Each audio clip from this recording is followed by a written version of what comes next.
Pharma village కోసం 3000 ఎకరాల భూములు తీసుకుంటామంటే లగచర్ల గిరిజన రైతులు సీఎం రేవంత్ మీద తిరగబడ్డారని కేటీఆర్ అన్నారు. 9 నెలలుగా నిరసన తెలుపుతున్న రైతులతో మాట్లాడడానికి సమయం లేదా అని సీఎంను ప్రశ్నించారు. లగచర్లకు అధికారులు వెళ్తే వ్యతిరేకించారని, అదే రేవంత్ వెళ్లుంటే ఉరికించి కొట్టేవారని చెప్పారు. అదాని అల్లుడు తమ్ముడు అన్న కోసం రేవంత్ పనిచేస్తున్నారని మహబూబాబాద్లో ఫైర్ అయ్యారు. బంజారులపై దాడి దారుణమన్నారు.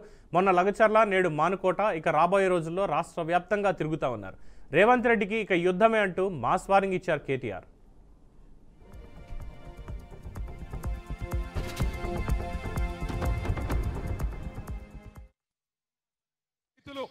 బక్కజిక్కిన ప్రాణాలు వాళ్ళతోని ఇలా జులుం చేసే ప్రయత్నం చేస్తా ఉన్నాడు. మమ్మల్ని అన్నాడు, మాకు డీజీపీ గారికి ఫోన్ చేస్తే మానుకోటలో ధర్నా ఉన్నది, మా గిరిజన అన్నదమ్ముల కోసం, మా గిరిజన రైతుల కోసం, మా ఆడబిడ్డల కోసం, ఎవరినైతే మీరు ఇవాళ జైల్లో పెట్టినరో 30 మంది రైతులను వాళ్లకు సంఘీభావంగా మానుకోటలో ఉండే మా బంజారా అన్నదమ్ములు కదులుతున్నారు అంటే ఆయన అంటాడు, డీజీపీ గారు అయిపోయింది కదా లగచర్ల, ఇక్కడెందుకు అంటాడు, మానుకోటలో ధర్నా ఎందుకు అంటాడు. ఒక్క మానుకోటలోనే కాదు రేవంత్ రెడ్డి, ఈ రాష్ట్రంలో అవసరమైతే ఎక్కడెక్కడ బీద వాళ్ళు ఉన్నారో, ఎక్కడెక్కడ గిరిజన రైతులు ఉన్నారో, ఎక్కడెక్కడ మా దళిత అన్నదమ్ములు ఉన్నారో, ఎక్కడెక్కడ బలహీన వర్గాల అన్నదమ్ములు ఉన్నారో, మొత్తం 119 నియోజకవర్గాల్లో అవసరమైతే ఆ కొడంగల్ బక్కజిక్కిన రైతుల కోసం తప్పకుండా బీఆర్ఎస్ పార్టీ ధర్నా చేస్తుంది, కదం దొక్కుతుంది, కదులుతుంది. నీ ప్రభుత్వాన్ని కూకటి వేళ్లతో పెగిలించేదాకా వదిలిపెట్టమనే మాట కూడా విజ్ఞప్తి చేస్తా ఉన్నా.